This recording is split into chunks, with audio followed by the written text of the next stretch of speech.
We have all heard stories about it. Someone once said, you can hear the sound from a long, long way away. They said it is driven by a blue-eyed man. And we have heard that it is fast, really fast.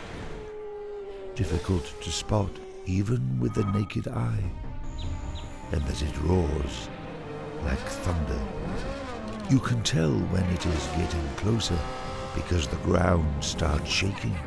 You should never stand in its way.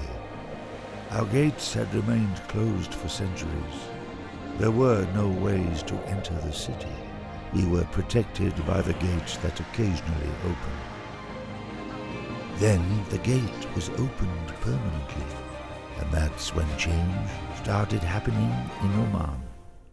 And for years, we kept hoping it would come to Muscat, but it didn't show up for a long, long time. And people kept waiting and hoping. And then, one day, I remember that day very clearly. It was a quiet morning in April. The city was calm, but it was not an ordinary day. We heard the thunderous sound, and the ground began to shake.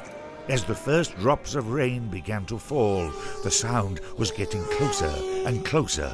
Some even say they saw it speed through the gate, almost racing the wind.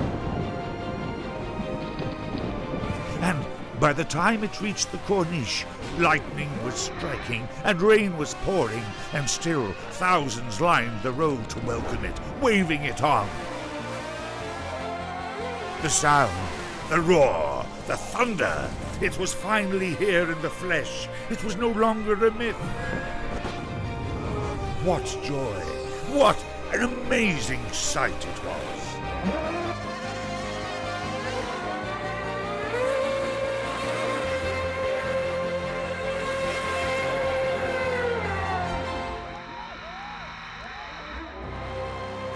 Then he got out and waved to us, and we were all there.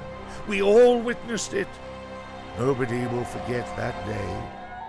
And we can still hear the sound from far, far, far away. It will stay with us forever.